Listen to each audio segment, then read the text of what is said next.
Bem, vamos dar início ao estudo da econometria. Nessas aulas a gente vai estar aí aprendendo a como relacionar aqueles conhecimentos que foram vistos sobre matemática, estatística e a parte da teoria econômica. Então, econometria é isso, a gente unir essas áreas.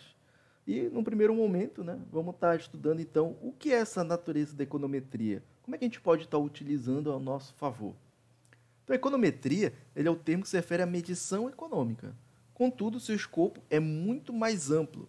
Para muitos autores é definido como uma análise quantitativa dos fenômenos econômicos, utilizando matemática e inferência estatística para determinar de forma empírica as leis econômicas. Então, é o que eu falei, a gente une essas três grandes áreas aí e a gente tem um fator muito importante para um economista, que é analisar um cenário econômico com base em dados, em informações.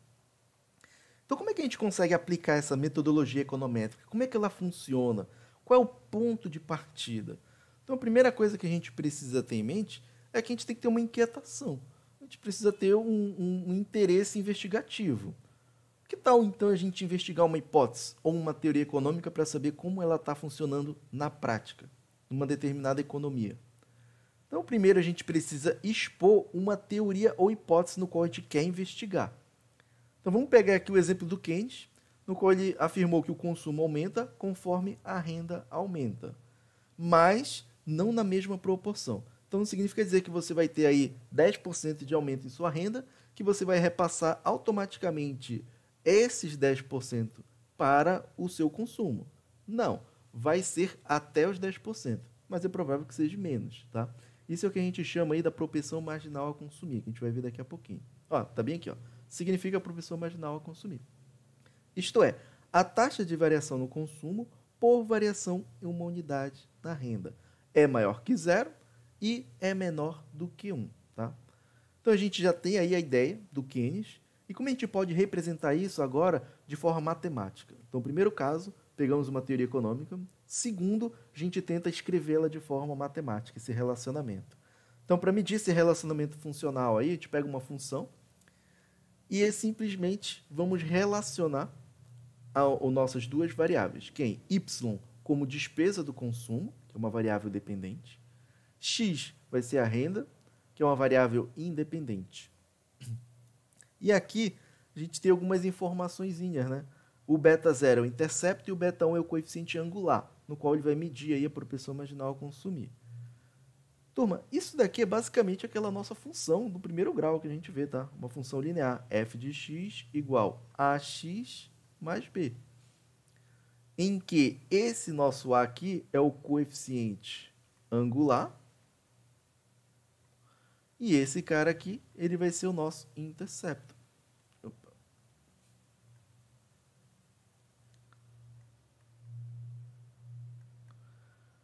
Sendo o mesmo papel, aquele nosso b que é o intercepto, esse beta 0, e aquele nosso a, o coeficiente angular, é o beta 1.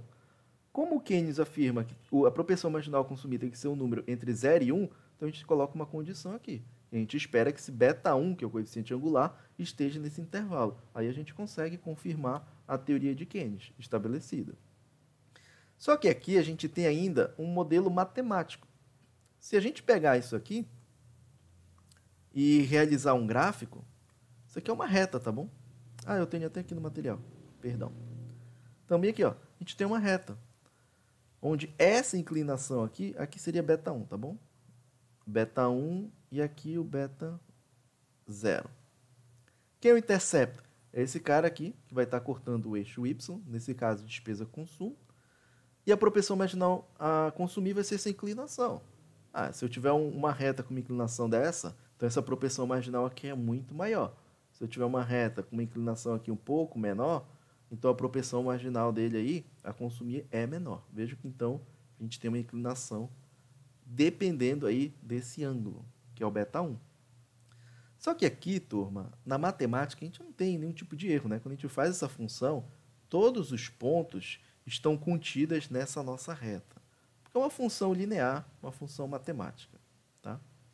Só que o que acontece? Existem outros fatores que explicam aí o consumo desse indivíduo, que não é basicamente apenas pegar a sua renda. Ou seja, o modelo que a gente traçou é um y igual a beta 0 mais beta 1 vezes x, no qual a gente está querendo dizer o seguinte, ó, como é que eu consigo explicar a despesa de consumo desse indivíduo com base apenas em sua renda?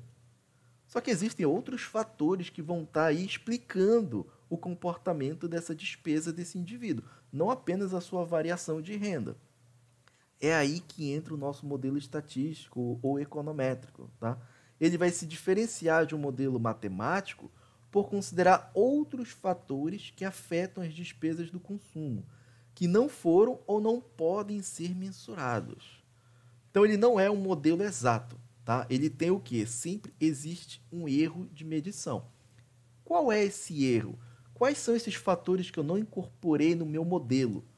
Eu vou estar colocando ele bem aqui como sendo esse U, tá bom? Esse U aqui são todos os fatores que eu não considerei ou eu não pude colocar no meu modelo, mas que ele também explica a variação aqui do nosso consumo, tá? Então, U ele é conhecido como o termo de erro, podendo representar todos os fatores que afetam o consumo e os erros de medição que não são considerados no modelo matemático. Então, quando a gente tem todos esses fatores que a gente não considera no nosso modelo, porque a gente sabe que a despesa do consumo não é explicada apenas pela variação da renda. Então, a gente vai ter um modelo dessa forma aqui, tá? Onde as nossas informações, essas nossas bolinhas aqui, ó, é um diagrama de dispersão. Então, simplesmente eu peguei os dados de renda e de despesa de consumo e fui fazendo esses pontos aqui no plano cartesiano. Só que vejam que eu tenho uma ideia de que tem uma tendência linear nesses dados, e quando eu faço essa minha reta cortando aqui essa informação, é esse aqui que é o nosso modelo de regressão. Ele vai ser uma função matemática, no caso aqui uma função linear, no qual vai dar para a gente uma reta, porque eu estabeleci que é uma função linear, tá bom, turma? Tá aqui, ó. É uma função linear. E nesse caso, a gente vai ter adotados aí alguns erros, porque olha lá, eu estou estimando todos esses pontos que estão contidos aqui na reta. É minha estimativa dos valores reais, tá? Vou até colocar aqui em outra cor. Então, todos os pontos que estão aqui são estimativas.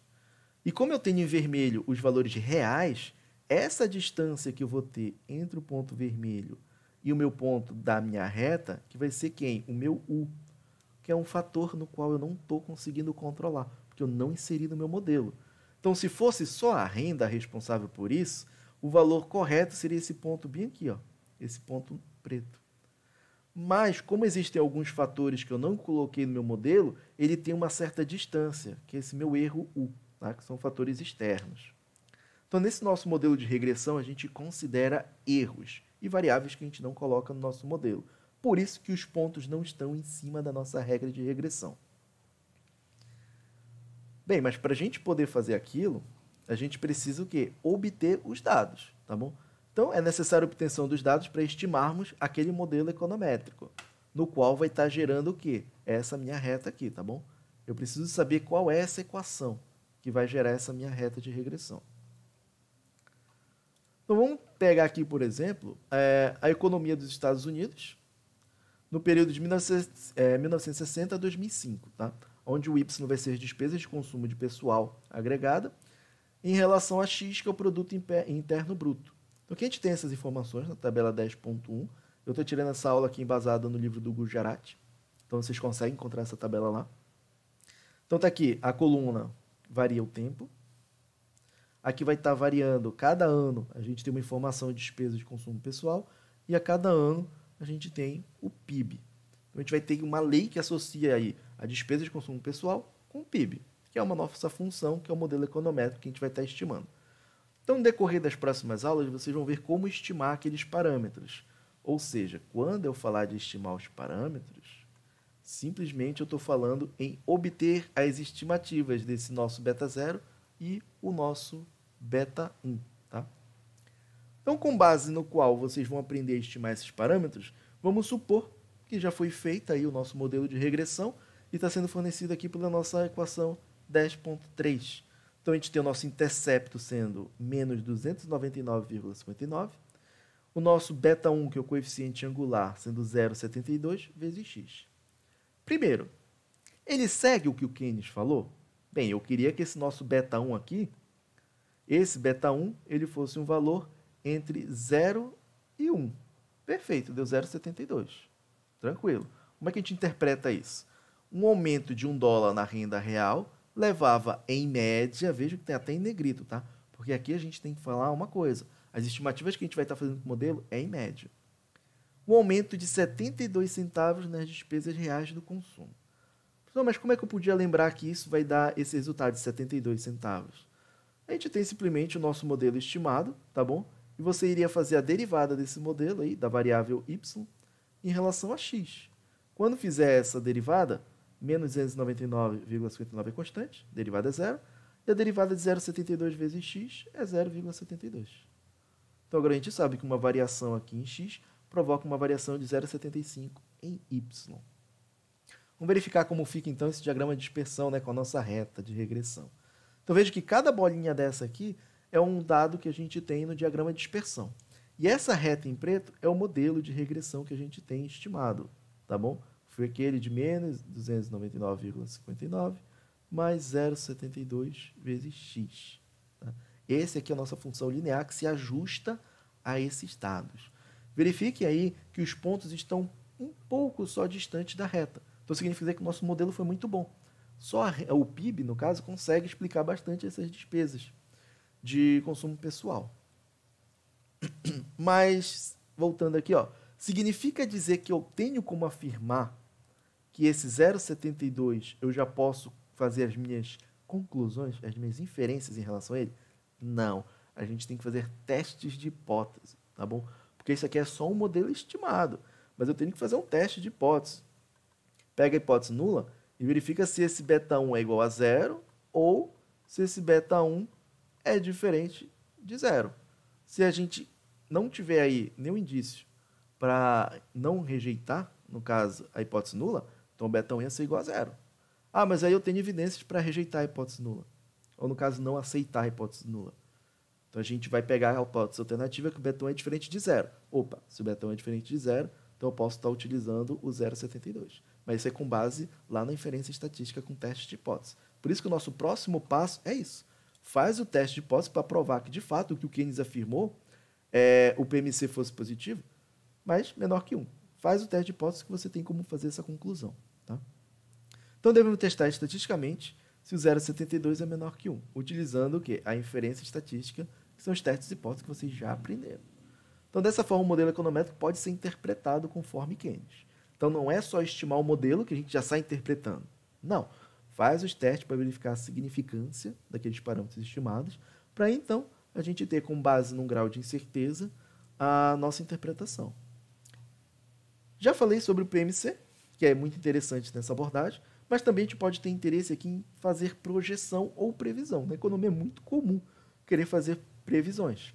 Então, supondo que o modelo econométrico ele está conforme a teoria econômica, a gente acabou de estabelecer isso, conforme também as hipóteses que a gente já testou, a gente pode estar fazendo uma previsão da variável y, que é essa despesa de pessoal de consumo, com base no valor conhecido ou esperado do PIB. Então, a gente tem o nosso modelo de regressão, bem aqui. Se eu chegar para vocês, olha, e se eu quiser saber, vamos prever qual seria a despesa de consumo médio para o ano de 2006, sabendo que o PIB nesse ano ele foi de 11,319 bilhões. Então, eu tenho uma informação dada, lembre que o x é uma variável exógena, é uma informação que eu conheço, que está pré-determinada já, e eu tenho que encontrar a informação da variável endógena. Então, aqui no lugar do x, basta a gente estar simplesmente... Opa! Aqui no nosso lugar... Vamos lá, borrachinha. Deixa eu só adicionar ela aqui.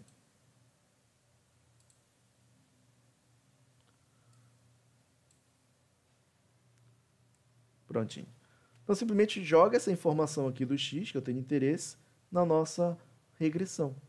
Quando vocês fizerem essa substituição, a gente tem esse nosso valor bem aqui, ó.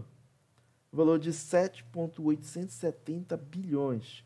Ah, mas eu sei qual é o meu valor real. O meu valor real não tem problema. O valor real vai ser de 8,44 bilhões. Lembre que a gente tem aqui apenas uma estimativa. Tá bom? Claro que aqui seria interessante a comparação, porque eu conheço o valor real. Mas em muitos casos a gente não vai conhecer o valor real, tá? Porque a gente está fazendo uma projeção, tá?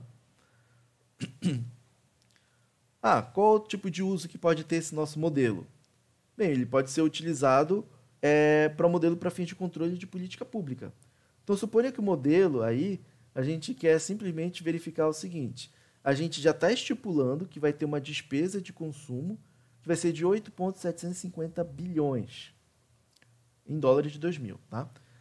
E para manter a taxa, a gente vai precisar desse consumo para manter a taxa de desemprego em 4,2%. Qual o nível de renda vai garantir esse montante almejado para as despesas de consumo? Então, nesse caso, ele está dando a informação do Y, tá bom? Que foi as despesas de consumo. E ele quer saber para a gente quem é o valor de X. Então, basta a gente estar aplicando uma matemáticazinha bem básica para poder isolar esse nosso X aqui e encontrar que esse carinha seria quem? De 12,537 bilhões. Esse deveria ser o nosso nível de renda, que seria o PIB, tá bom? Aqui está esse nosso passo a passo do nosso interesse no modelo econométrico. Agora, vamos verificar quais são as outras utilidades que a gente tem para o modelo econométrico, tá bom? Ou seja, quais são as outras interpretações que a gente pode ter do nosso modelo de regressão, tá? Primeiro, eu posso ter simplesmente um interesse em estudar a relação entre dependência das despesas de consumo pessoal e renda, que foi o que a gente acabou de ver, tá? Posso colocar após o pagamento de impostos também, não tem problema. E essa análise que a gente acabou de relatar aí vai estar estimando a propensão marginal a consumir, tá? Não esqueça que também, depois da propensão marginal a consumir, a gente consegue verificar o efeito multiplicador de renda, tá? Mas isso aí vocês já sabem.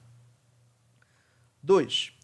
Vamos supor que a gente tem um monopolista com a possibilidade de fixar um preço, tá bom? Ou uma produção que ele quer descobrir a resposta dessa demanda de um produto perante as variações no preço. Nesse caso, ele permite estimar a elasticidade preço da demanda pelo produto e contribuir para determinar o preço mais lucrativo.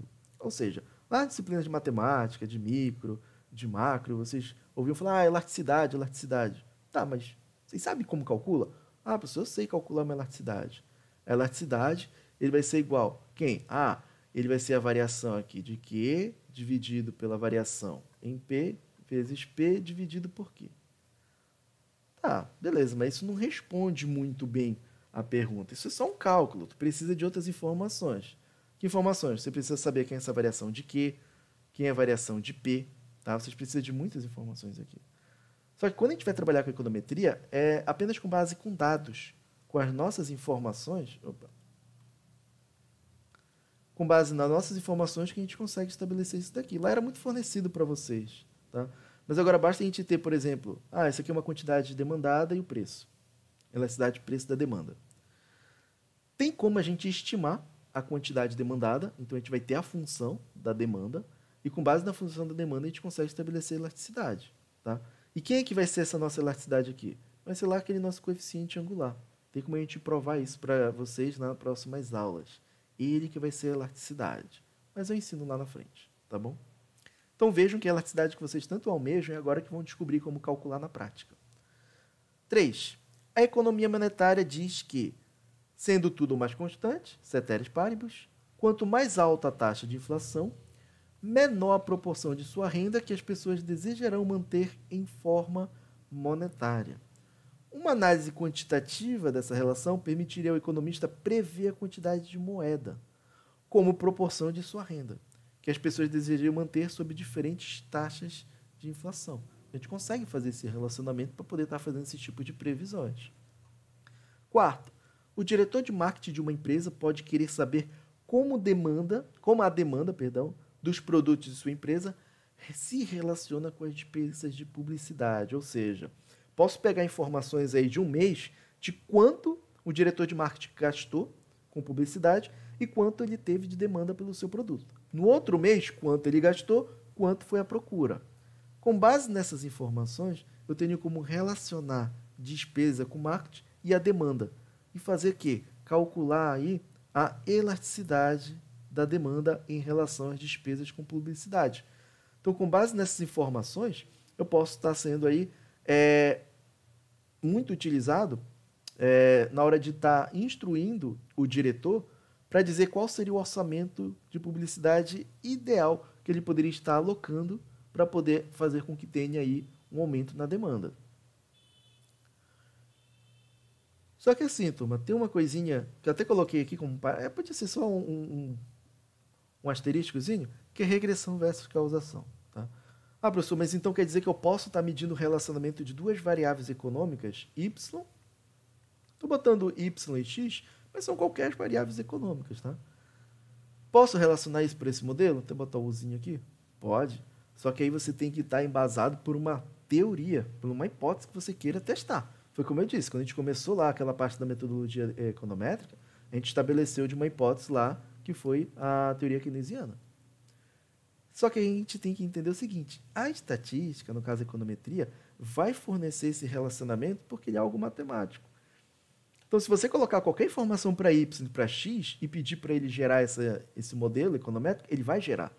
Agora vai de você, de fato, o cara que é o expert no assunto, saber verificar com base na literatura que você já estudou se existe esse relacionamento. Então, por exemplo, eu poderia querer dizer para vocês, olha, pega aí o y sendo a taxa de desemprego e x, vamos dizer que aí vai ser a receita dos shows. Eita. A receita do show da Anitta. Então, nesse caso aqui, eu quero relacionar como é que a taxa de desemprego pode ser explicada pela receita do show da Anitta. Bem, se vocês fizerem esse modelo econométrico, vai sair um relacionamento entre eles. Mas existe um efeito de causação, de causa e efeito? Ou seja, de fato, o aumento ou a diminuição das receitas do show da Anitta influencia a taxa de emprego? Bem, então aqui eu coloquei em negrito, ó, uma relação estatística por si só, no caso, por si própria, né, não implica logicamente uma causação. Isso aqui, turma, vocês podem até tentar fazer. Vai sair um modelo? Vai, tá bom? Mas ele não tem suporte na literatura, tá bom? Então vocês têm que pensar o seguinte, a regressão ela vai fazer o modelo. Agora, saber se vai ter causa e efeito é com base na teoria, tá bom? Na literatura científica. E quais são os tipos de dados que a gente pode encontrar? Bem, existem 3 tipos de dados que a gente tem aqui na nossa análise empírica, na parte de modelos econométricos, tá? Os dados de séries temporais, corte transversal e o combinado.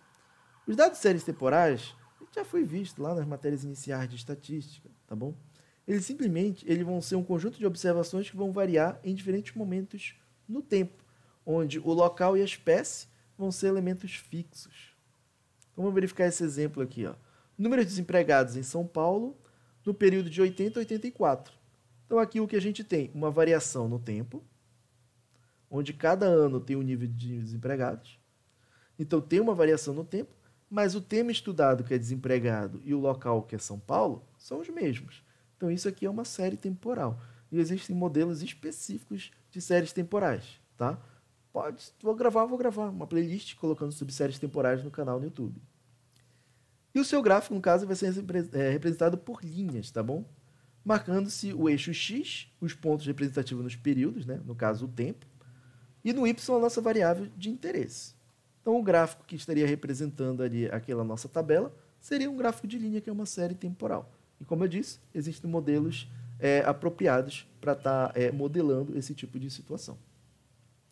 Outro tipo de modelo, que é um dos mais que a gente vai estar utilizando aqui, agora, na parte de econometria, são os modelos em corte transversal. Então, quando os dados possuem uma ou mais variáveis coletadas no mesmo ponto no tempo, vamos verificar essa tabela aqui, ó, que trata a produção e preço de ovos nos Estados Unidos no ano de 1990.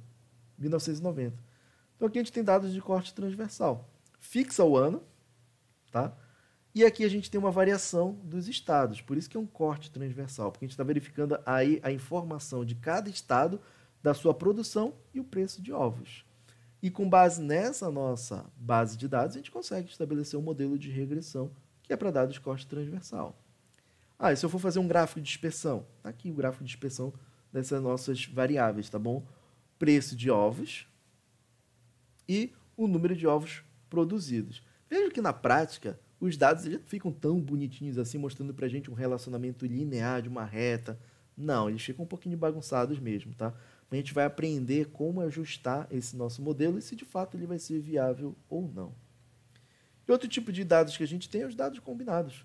Ou seja, a gente vai pegar aí elementos de séries temporais, tá bom? E elementos também do nosso corte transversal. Pegar o exemplo 10.4, que é o índice de preços do consumidor em 7 países no período de 80 a 2005. Então aqui a gente tem o nosso fator cronológico, o tempo, e cada país. E a informação desses países ao longo do tempo. Então aqui a gente tem os Estados Unidos em 1980, Canadá. Então simplesmente a gente misturou aí as informações, elementos, séries temporais, está bem aqui, por esse nosso caso, e o de dados transversais, está aqui. Vocês podem também verificar que esse nome pode ser encontrado em alguns livros como dados de cross-section, tá bom? E também a gente tem modelos para dados em painel. Vocês podem encontrar também na literatura escritos como dados longitudinais ou de micropainel. Esse tipo de dados aqui, ele também, parecido com séries temporais, ele tem modelos econométricos específicos para trabalhar com esse tipo de situação. Então aqui a gente tem simplesmente dados de investimento para 4 empresas. Então aqui a gente tem as nossas variáveis que a gente está analisando e aqui a gente tem as nossas empresas, tá bom? Ao longo aqui do tempo, então a gente tem informações de uma série temporal, tá? A gente vai ter também informações de um dado de corte transversal, porque a gente tem essas informações de cada um deles. Só que vejam aí que eu tenho essas informações, mas para variáveis também de cada um deles. Isso aqui é o que a gente chama de dados em corte transversal junto com série temporal, que são dados em painel. A gente pode estar empilhando. Pega essa primeira informação aqui, dessa primeira empresa, e você vai simplesmente colocar outra informação aqui embaixo. Então verifica aí que essas informações elas vão estar empilhadas e vai ter um modelo totalmente para isso. Não é comum vocês verem esse tipo de conteúdo na graduação, tá? Mas é muito comum no TCC ou num trabalho que vocês possam fazer se deparar com esse tipo de situação, tá? Não vou me alongar muito porque não vem ao caso, basta só vocês saberem que existe essa base de dados e que existem modelos para dados em painel para poder fazer esse tipo de estimativa. Aqui o que a gente vai aprender agora, turma? Assim como nas aulas lá de estatística, a gente tinha parâmetro e estimativa. Parâmetro, ele vai caracterizar uma população. Estimativa, tá bom? Ele é originado a partir de uma amostra e ele simplesmente é uma estimativa do parâmetro, com base numa amostra. Então, a gente sabia que quando aumentava o tamanho da amostra, a estimativa tendia a ficar um valor mais próximo do parâmetro. Tem esse relacionamento. Aqui no modelo de regressão, vai existir isso também, porque a gente tem a função de regressão populacional. Então, se a gente tiver aí o conhecimento de toda a população, simplesmente, então, a gente sabe quem são os valores já determinados do beta 0 e do beta 1.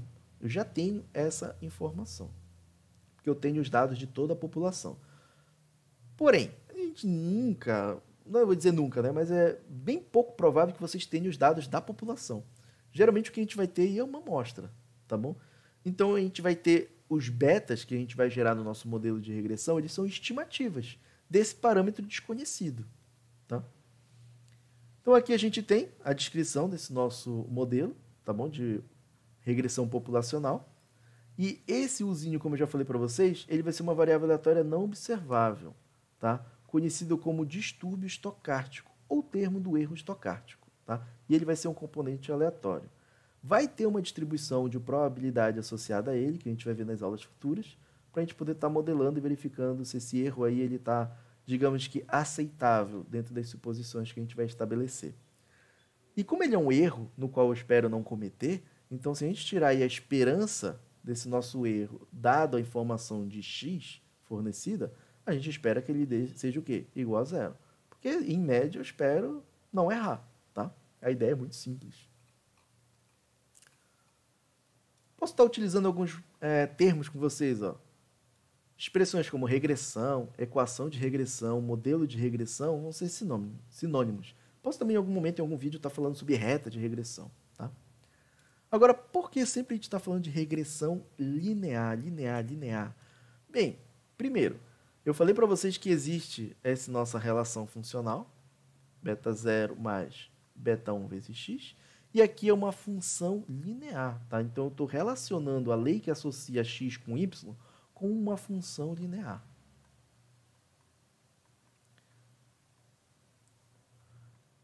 Então, a linearidade nas variáveis. Então, para que tenhamos uma função linear, é necessário que a variável independente, que é esse carinha aqui, o nosso x, ele tenha grau 1 no expoente, tá bom? Ou seja, a taxa de variação de y em relação a x independe do valor de x. O que é esse negócio de taxa de variação de y em relação a x independe? Então, basta você derivar aí a função y em relação a x. Você deriva essa função linear aqui, vai sobrar apenas quem? O beta 1. O beta 1 depende de x? Não depende do nível de x. Tá? Ele causa o mesmo efeito constante para qualquer valor que x pudesse assumir. Agora, e se fosse uma função linear, né? Se fosse um beta 0 mais beta 1 vezes x, mais um beta 2 vezes x ao quadrado. Se eu for calcular essa derivada de y em relação a x, você vai ficar igual ao beta 1 mais 2 vezes o beta 2 vezes x. Essa é a derivada. Então, vejo que nesse caso aqui, numa função quadrática, o efeito da variação de x em y ainda depende do nível de x, do valor do x. Lembrem lá das aulas de derivada, tá bom? Um outro caso que a gente tem é a linearidade nos parâmetros. Então, aqui não importa se a gente tem uma variável x, log de x ou exponencial de x, tá?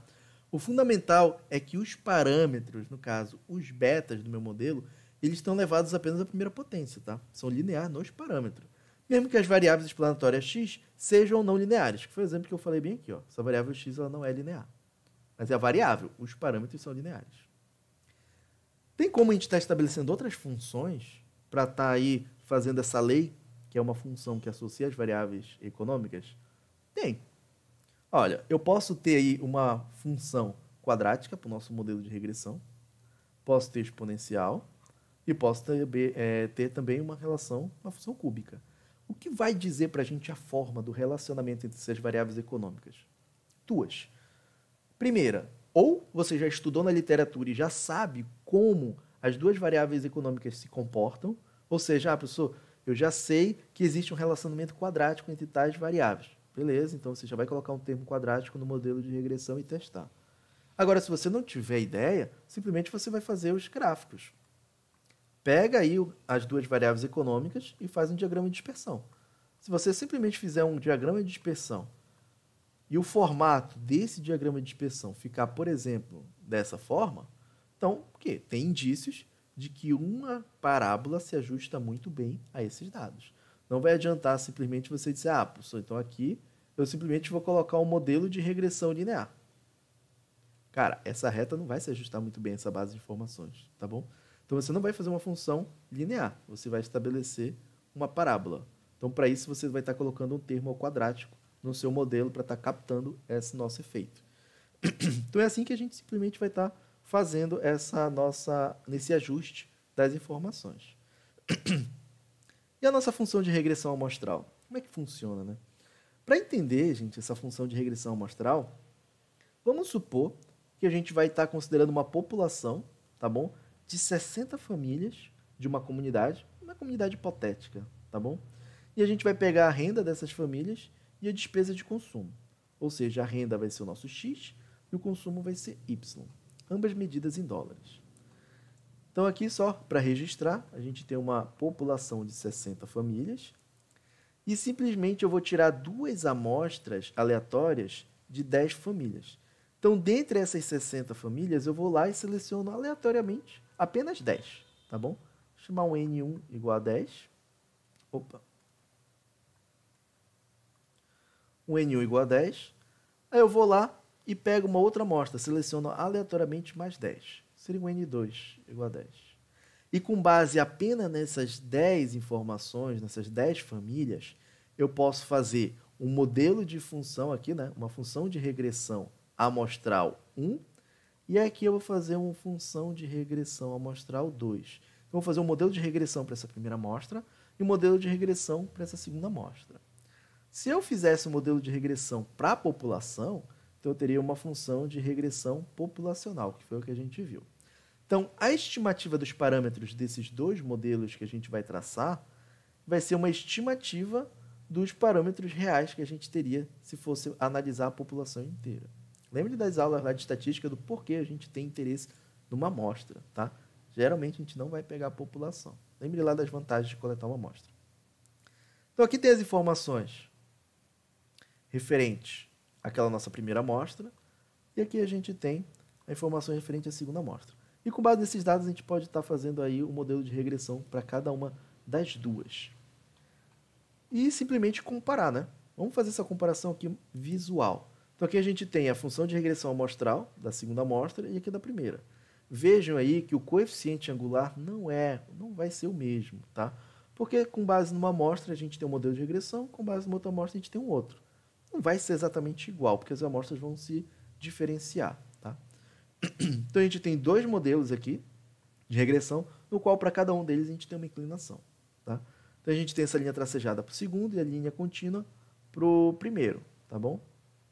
Agora, se a gente fosse comparar elas com um modelo populacional, ó, como o nosso objetivo é estimar a função de regressão populacional, utilizando uma função de regressão amostral, vamos verificar como vai ficar essa comparação. Então vamos pegar aí a função de regressão amostral qualquer que a gente tenha estimado e uma função populacional. Então aqui a gente tem a reta contínua, sendo essa nossa função populacional, e aqui a gente tem a amostral, tá? Na tracejada. Como é que a gente pode estar visualizando os erros cometidos nesses dois modelos? Então vejam só, no nosso populacional, que a gente pega toda a informação, a gente tem esse nosso pontinho bem aqui, estimado, vai ser do modelo pegando toda a população. Só que a gente tem bem aqui em cima o ponto real, tá? O observado. Vejam aí que a gente tem uma distância UI. Essa distância é o erro que a gente está cometendo, no qual a gente está analisando aí com base apenas numa informação, que seria a renda. Só que tem outras informações que estão explicando aqui a despesa de consumo dessas famílias, não apenas a renda mensal delas. Semanal, perdão. E, por exemplo, a gente pode ter aqui a nossa função de regressão amostral, que vai possuir uma outra inclinação, porque ele é só uma estimativa. Esse beta 2 é uma estimativa desse nosso beta 2 aqui populacional, e esse beta 1 também é uma estimativa desse outro cara, tá bom?